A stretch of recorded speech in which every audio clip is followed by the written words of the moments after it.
My fellow Southern Cameroonians and people of the world who listen to our programs, this evening I want to examine with us the engine oil that operates the kind of government that the French carry out in Africa and in La République du Cameroon is used to operate and subjugate us into the suffering that we are in. And that is bribery, corruption, and total falsehood, constantly telling lies. Now, I'm going to start with this breaking news, and then I will take us back to when our independence was compromised to see how this practice has literally disrupted our society and led us to where we are today. The breaking news here, we all know that Biya currently is in Switzerland and in Europe. He carried his family there, and people think it's for health, but I personally believe it's for damage control. And the reason is because recently his daughter came out and urged Cameroonians and everybody never to vote for her father, because she said that her father is a wicked man who has caused a lot of suffering in Cameroon. And she mentioned in uttering these statements how she has suffered under the hands of his appointees and government leaders, and one of them is the current director of the civil cabinet, Mvondo Ayolo. She mentioned that this Mvondo Ayolo, who is from Biya's village, told her to commit suicide by overdosing on medications and disappear from existence. And this information was shocking to the Biya family as well as the entire nation and the world. So Biya had to exit and go to Europe for damage control. That's where he usually goes to solve his problems.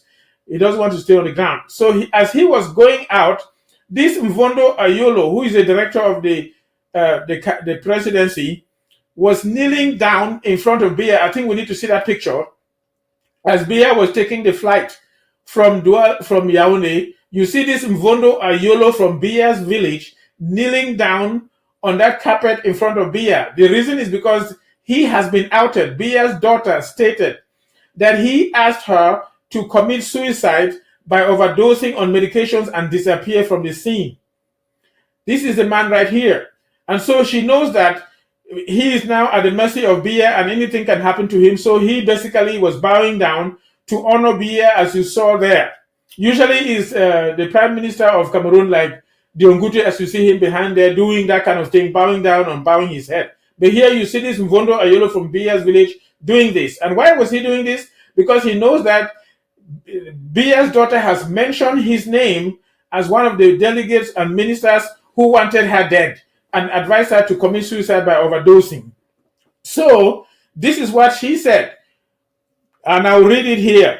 Brother Biya on a Telegram conversation makes shocking revelations to a friend, so she strongly trusts a certain Antoine of Swiss nationality residing in Geneva. I was approached, this is what she is saying, I was approached by a delegation from Cameroon on Friday, October 19th, sent to my uncle, by my uncle, the Secretary General, that is the one Ngongo, accompanied by the Cameroonian ambassador to Geneva, following my exit demanding not to vote for my father. They gave me a sum of 15,000 euros and a Mac Pro computer. So they were trying to bribe her with 15,000 euros and a Mac Pro computer to change her mind. They asked me to make another video and say that I don't know anything about politics and that I am a child, yet I am 27 years old and Cameroonians younger than me are already doing politics. They even asked me to support my father for the next election, which I refused. My message not to vote for Paul Biya is clear, and Cameroonians must understand the necessity of alternating to Cameroonians. I would not ask anyone to vote for Paul Biya, even if I am given anything. And you see them trying to bribe her, compromise this young girl, and gave her money. And they succeeded, because here in this video, in this picture, you see now how she changed her mind and said, Mon père est un grand homme, je trouve que c'est un excellent candidat. So she's now saying that my father is a great man and he's an excellent candidate. You see the work of bribery and corruption here. So she came out and spoke the truth. They went and bribed her, and then she wrote this message to her friend how they were trying to bribe her with 15,000 euros and a Mac Pro computer, and they eventually succeeded. And you saw how she is now saying her father is a great person and she thinks that he's an excellent candidate. So basically, Bia had to go to Europe for damage control after she made those utterances. And this man who was outed is now feeling guilty because he can go in like Merengo, who also felt important, was locked up and he's still in jail. So he can end up in jail. That's why you see him bowing there. But basically, this is a concrete example of bribery and corruption, even now as we're speaking in broad daylight.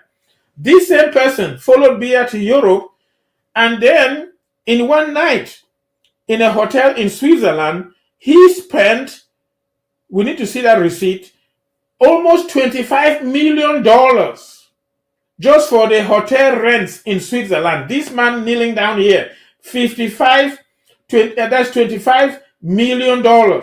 You can see this is the receipt. You can see the amount of money that he spent. Total in Swiss francs, 34,607, and translated into franc CFA is over 24 million francs CFA in one night. Now, most Cameroonians need to think for a moment. The amount of money that they give you for a small bribe, like little envelopes, is not even amounting to this small money, this amount of money that he spent only in one night in a hotel for rents, to live in a hotel. I'm just giving this as an example how these people are squandering our resources, keeping us in abject poverty, and come back to bribe people with peanuts, literally nothing. They were giving his daughter 15,000 euros, and you see they're giving her 34,000 French francs, which is almost 33,000 euros. And basically, they were giving her half of this amount, which is almost 12 million, that they were trying to bribe her to change her mind. Now, I want to go back now and show how bribery and corruption is inherent in the form of governance of La République du Cameroun and the French. I will say some few things that I will not be able to expound on right now due to a lot of details. The founding father of the French was practicing bribery and corruption. And that has been ingrained in the psyche of the French. It is in them to practice bribery and corruption and to tell lies. That means they are telling you one thing by their mouth and doing something different. And you will see that in La République du Cameroun, and in fact, any person following the French, like in Francophone Africa, they do the same. And so if you go back now, you remember we were talking how Ahidjo, having signed an agreement with the French before they got their independence on January 1 of 1960, he signed just a week before that this 11-point agreement with the French, binding him to whatever the French president tells him to do. And they, in that agreement, stated that they control all the resources for La République du Cameroun, that they must only speak French, and that they must also, their education system must be controlled by the French. But Ahidjo, just about a year, 1 month after, in February, before our plebiscite in the United Nations Decolonization Committee, was promising us 18 different points, in which he said that they're going to respect our institutions. It's going to be a federation of two equal states. They will respect our political form of government. They will respect our form of education, the Anglo-Saxon one, and respect our certificates, which is in contradiction to what agreement he signed with the French.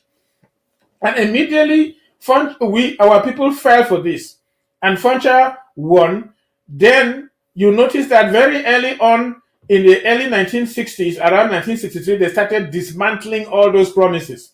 In fact, Bernard Fonlon, the educated professor from Bui, who was long time in Yaoundé, has started complaining in 1963 how the promises that Ahidjo made were being compromised already. And then by 1966, Ahidjo used EML Ndele to advocate to change the form of government by abolishing all political parties and forming only one political party. So the question is, how did he succeed to convince even Ndele, a die-hard leader who led us from Nigeria to Boya and who wanted us to rather join Nigeria, how did he convince him to now follow what Ahidjo was telling him to abolish all political parties? The proposal came from Ndele. The other thing is, when they went to Fumban to negotiate our coming together, Ahidjo said, according to the proposed constitution that we gave you, and our forefathers were surprised that they had given a proposed constitution to Foncha, which they never saw. So the question is, what did they do to Foncha that he took this proposed original constitution and did not share it with the other forefathers to read it and exercise political activity, discussions and debate, and basically come to an agreement before they go to Fumban? And I want to propose to us that it is this bribery and corruption. It is possible that they had given something to Foncha to work with them and make sure that our people will remain under French control. And I believe it is bribery and corruption. Same thing I believe with Ndele as well. And the reason I'm saying this, I will bring out further, is because, as we know, early on in the early 1960s, the French president took Egbe Tabi as well as Foncha and was collaborating with them to dismantle our institutions, as I had said before. I wanted to read the details so that you hear it exactly as it was stated. But basically, they had co-opted Muna as well as Egbe Tabi to be collaborating with the French. So let me read here. It says, it should be recalled that the process began in earnest when Amadou Ahidjo used Dr. EML Ndele to propose the dissolution of all political parties. How did he use Ndele? And I'm proposing that it's through bribery and corruption and the creation of a single political party. Then it goes further to say that very early on, they had co-opted, Ahidjo had co-opted Muna as well as Egbe. Now this is where it comes. He says, having illegally and unconstitutionally appointed Solomon Tandeng Muna as Prime Minister of West Cameroon, the stage was gradually being set for the total annexation of the Southern Cameroons, as he just comrade in destruction of the West Cameroonian nation. Tandeng Muna couldn't muster the courage to live in Boya. Anyway, so basically they're indicating here how they use Muna. How would they have succeeded to use Muna? And I'm proposing, because I know for a fact that it was through bribery and corruption. So Muna was compromised with bribes. And you go further to realize that in 1972, when Ahidjo came back from France, in order to dismantle the structures and form the union, he summoned John Gook Foncha that he had dismissed to inform him that he had decided to get rid of the federal structure. And so he says, as I mentioned earlier, the French and Amadou Ahidjo had worked on the psychology of the Southern Cameroonians. They were told that their lives would be better off if the president had total powers over them. Let our people know that the Federal Republic of Cameroon had two different houses. Ahidjo and Muna insisted that it was necessary to do this. Therefore, in the beginning of 1972, Amadou Ahidjo had traveled to France. He surely went to update the French president at Élysée how much progress he had made dismantling our infrastructures. He returned to Yaoundé on May 5th, 1972. He immediately summoned his former vice president, John Gook Foncha, with whom you saw in that picture, to inform him that he had made up his mind to get rid of the federation and dissolve it. John Gook Foncha argued and rejected the idea, reminding Ahidjo that any dissolution of the federation was against what they had agreed in Fumban, which was enshrined in the federal constitution. It stated in section 47 that any proposal for revision of the present constitution which impairs the unity and integrity of the federation shall be inadmissible.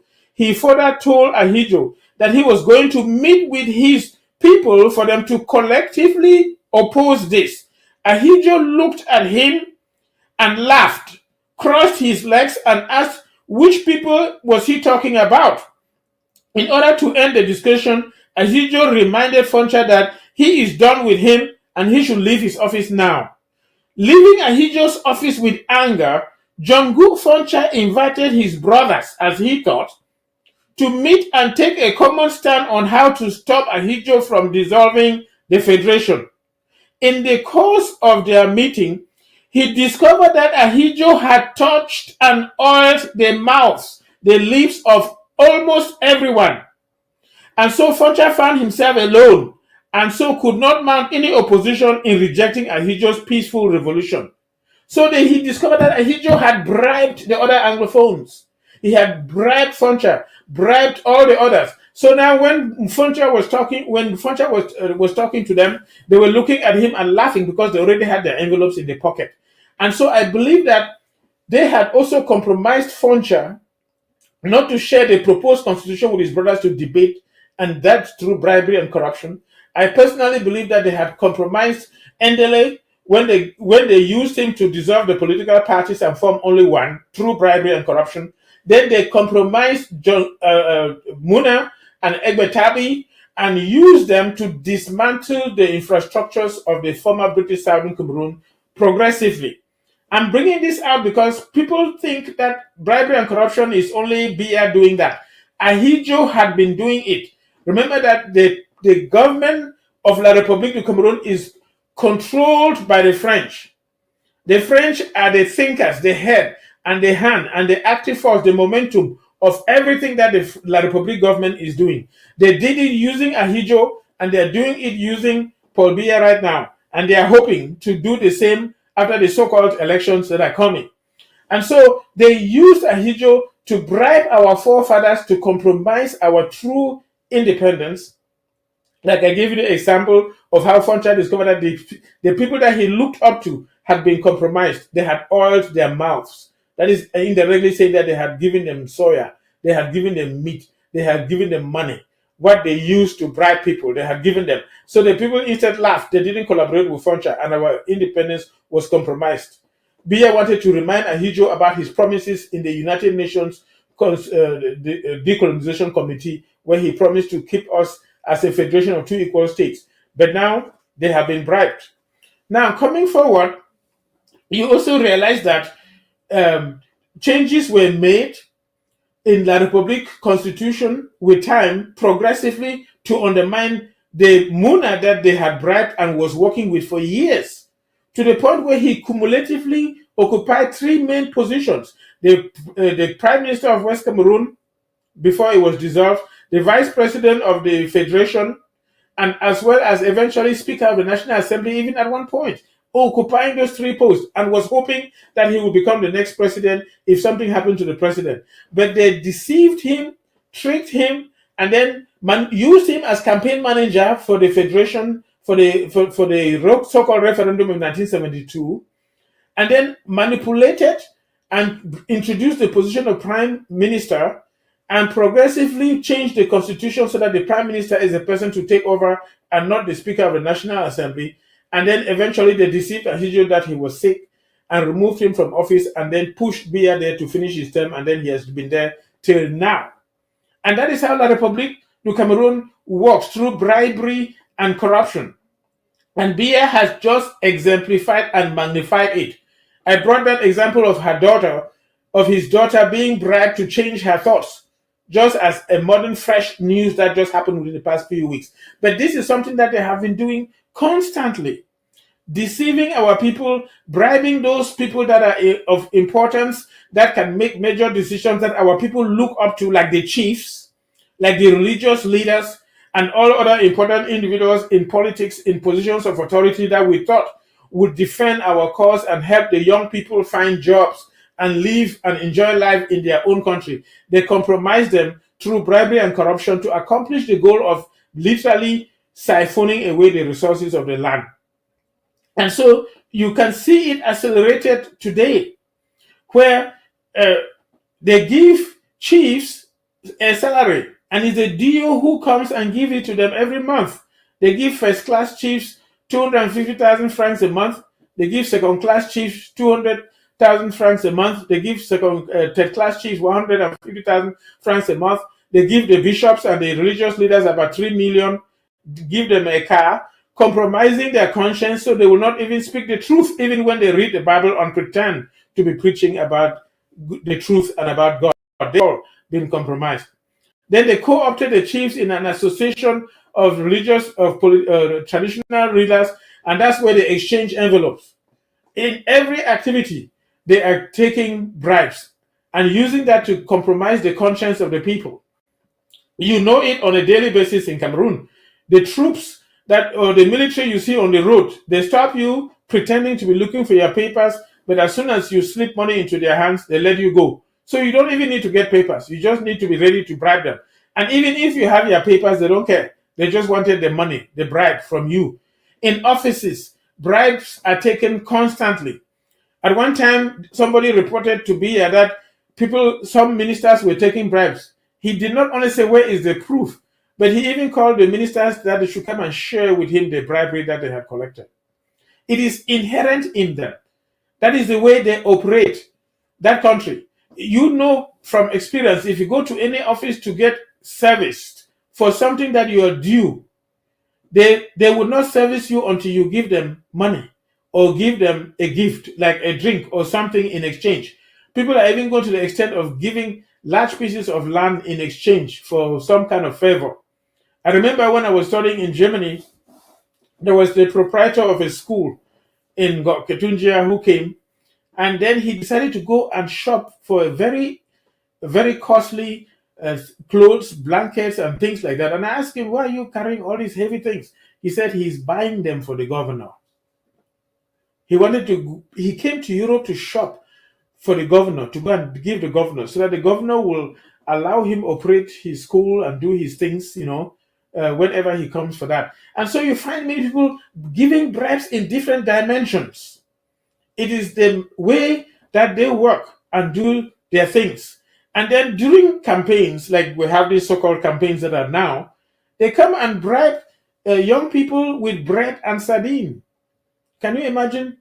This so-called director of the cabinet of the president squanders 25 million in one night in a hotel in Switzerland.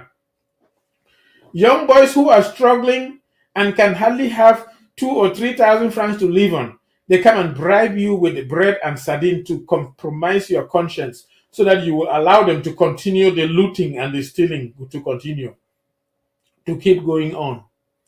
That's the same way that they have also deceived the local authorities. So that if you look at the money that they come and give the chiefs, what is 250,000 francs a month? If you multiply that by 12, it comes to just about 3 million, compared to 25 million in one night. And that is like nothing. This same person in his home, they had some workers had stolen about 300 million, and they came to get them for stealing money that he had hidden in the house, to 300 million. The guy had been ambassador in France and other places. He has a lot of properties and buildings and money stashed away. This is just a small person in Bia's cabinet. I call them Ali Baba and his 40 thieves. This is just one of the small thieves, squandering 25 million in one night in a hotel in Switzerland. So you can only imagine what Ali Baba himself is squandering. Because as he is living, he is carrying a delegation. And they had shown how in the Hotel Intercontinental, they will be squandering millions, over 75 million, francs, if you want to call that, just in one day. Then you can imagine the duration that he lives there. And this is just what is thought of. You don't yet know the other expenditures that not only his wife does, but the children and other people. And that's how they squander our money and come and buy your conscience with bread and sardine, with a little 250,000 francs, with a little 3 million francs that they give the bishops to compromise their consciences so that they will continue the looting. Like I mentioned, since they started harvesting oil from the southern Cameroons, they have had over $600 billion that has been siphoned into his private account, and so he's just taking small pieces from there to bribe people with bread and sardine with the little small money that they're giving. This, your so-called prime minister, came and lied in the southwest that the Sonara will be reconstructed in Limbe or Victoria, and that no refinery will be constructed in Kribi. And just about a week after, they went and put the foundation stones of the refinery in Kribi, just a week after. And this is the information that has come out. His son was made the chairperson of the committee working on building the refinery in Kribi. Remember that they have instructed him to remove his Southern Cameroonian wife and marry a Bulu Beti. So he now has a Bulu Beti wife. And you see how they have deceived and compromised his son with a position, a symbolic position, a window dressing position as the chairman of the committee building refinery in Kribi. So he and his family feel like they're fine. They have money, they have Mercedes, they have houses. But what have they done? They have literally co-opted somebody who pretends to be an Anglophone, pretending to represent us, just like the others in Europe take an African, make them to look like they are one of us, but they are serving their interest. They have co-opted all the English-speaking people that pretend to be from us in their government to rather be serving them and not us. And so his son is the chairman of the refinery project being constructed in Kribi, and he was lying. So you can see how they live in constant falsehood, telling lies in broad daylight.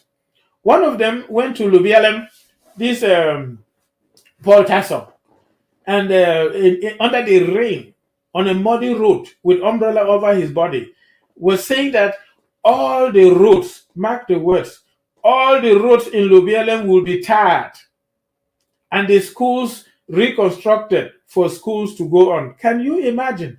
For over 43 years, that Biya promised to personally supervise the construction of the ring road. And you don't have any serious road going from Bamenda to Womb. Not to mention the small thing that they are doing and trying to tar the road there belatedly, which the French foreign minister had come long time ago when this revolution started and promised that they will give 49 billion francs to help reconstruct the northwest and southwest. And that is some of that money that they are using to construct the little road at Donga Manton, because the people there have always been marching for La République du Cameroun during major events.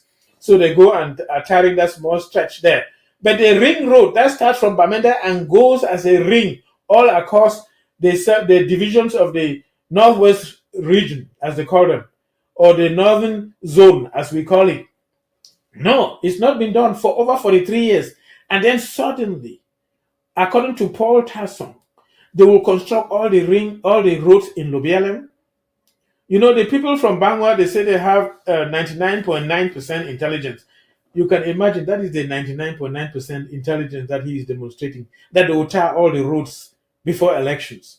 You cannot even imagine. Some people used to come with helicopters during election times and pretend, put engine and start digging some little grass from the side of the road that they were going to construct a road. Immediately after the elections, the caterpillars disappeared. This time, Paul Tasson did not even have a caterpillar. He was just standing on the mud in the rain with umbrella over his head, pronouncing lies from his mouth that all the roads in Lubialem will be tarred. How disgraceful that is. Indeed. So if you want to follow those people, you will follow them to your grave. All the words coming out of their mouths are falsehoods.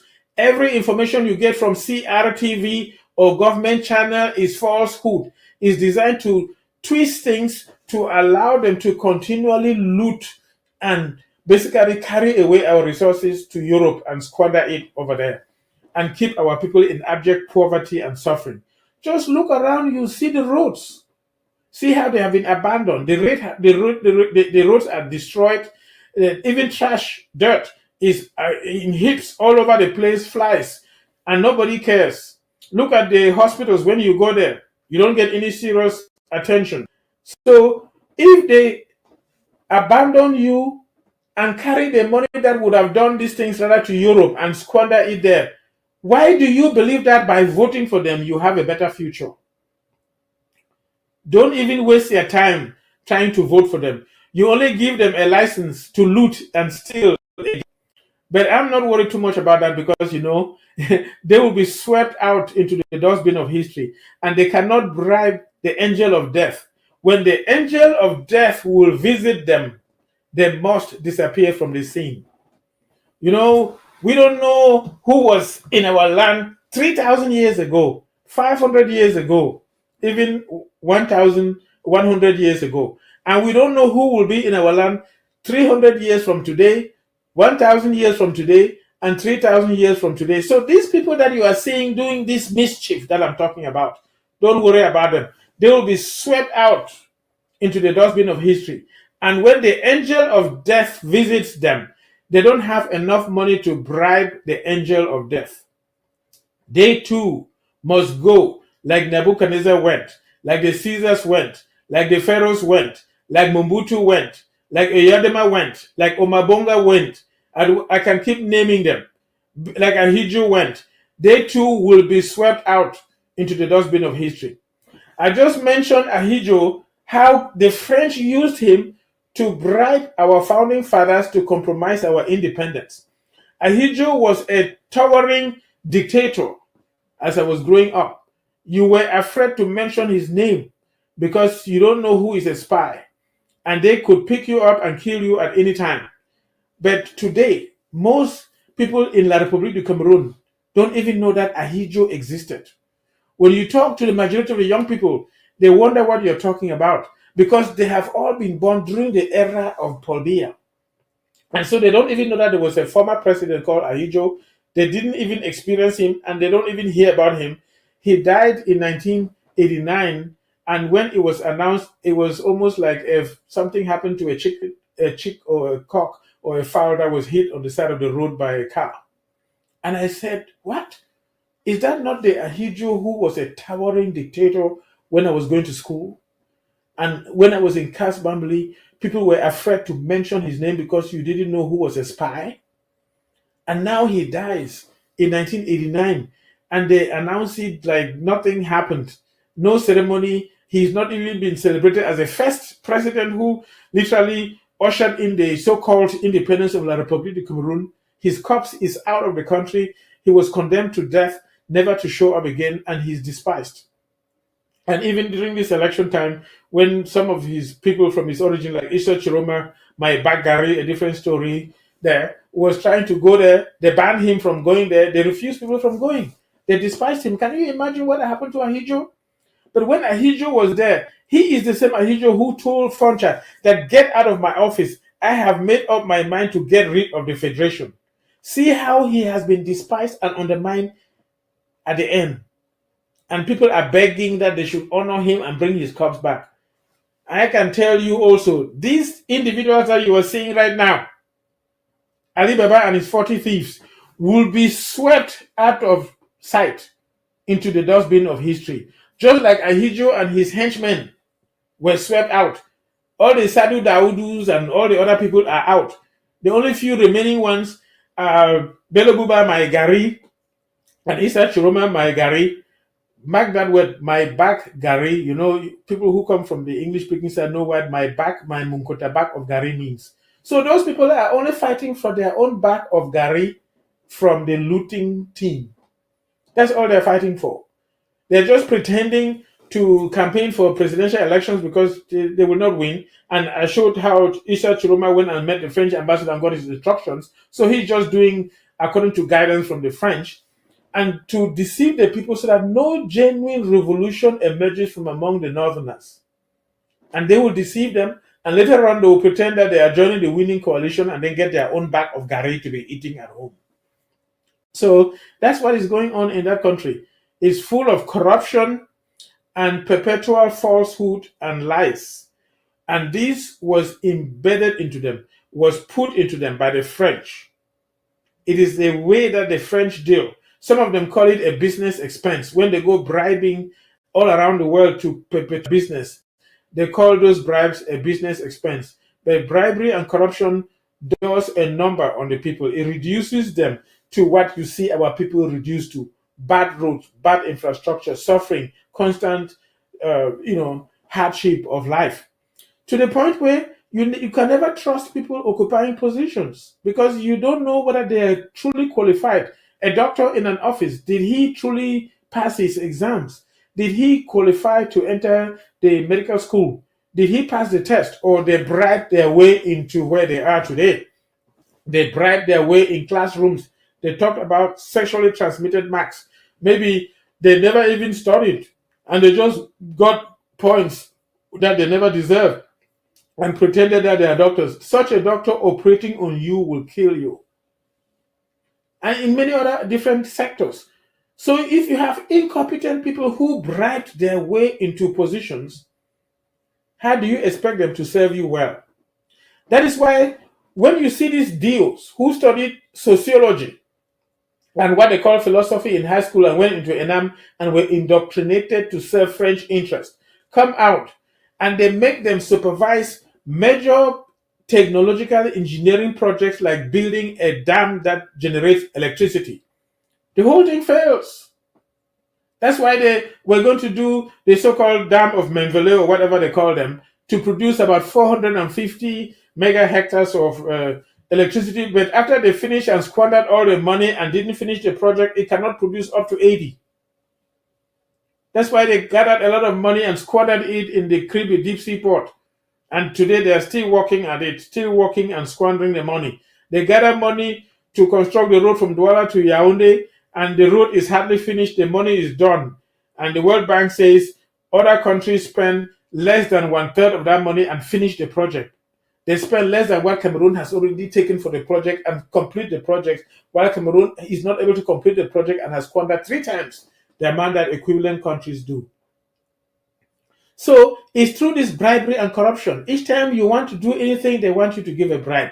And even after they have taken the money to do a project, they steal it. In fact, they steal to the point where they turn and steal from themselves. Can you imagine? You steal to the point where you turn and steal what is yours. When they fix those infrastructures, is it not going to make life easier for themselves and their children and their people? But they steal it and then suffer through the hard roads and then struggle to come abroad for healthcare as they think that is better. I can speak as a doctor because I take care of the people, so I know what's going on. It's unfortunate. But if you take good care of the country and there is no bribery and corruption, you build the country very well. You can die in dignity in your home village, in a good hospital where you're respected, and the people treat you with honor and dignity and praise you when you take your last breath because you've done a wonderful job. But these people, they never can get it because their minds are twisted. Their minds are twisted in their secret societies. You don't need to find out what goes on in those secret societies. You can judge them by their fruits, by their actions, by the things that they have produced, what is going on in those secret societies.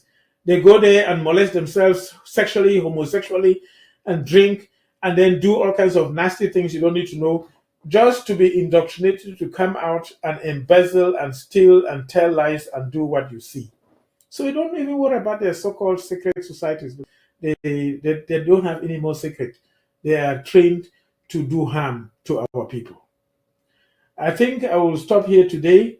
I just wanted to demonstrate how bribery and corruption was carried on from the very beginning, and our founding fathers were compromised at different levels, and it is accelerated, it's inherent in the country till today, even to the point where Brenda Beyer makes an utterance and they go to bribe her to change her mind.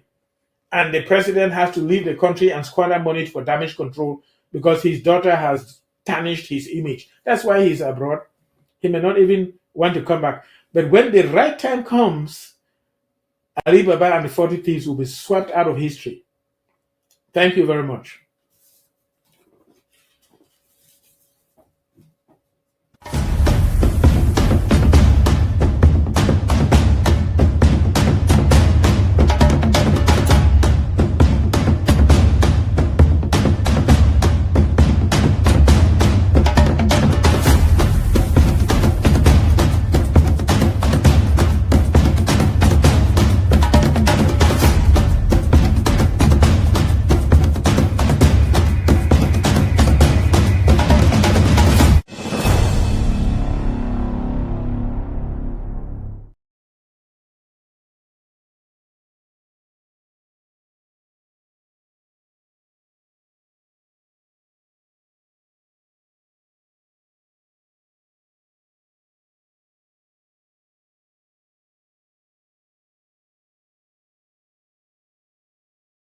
background.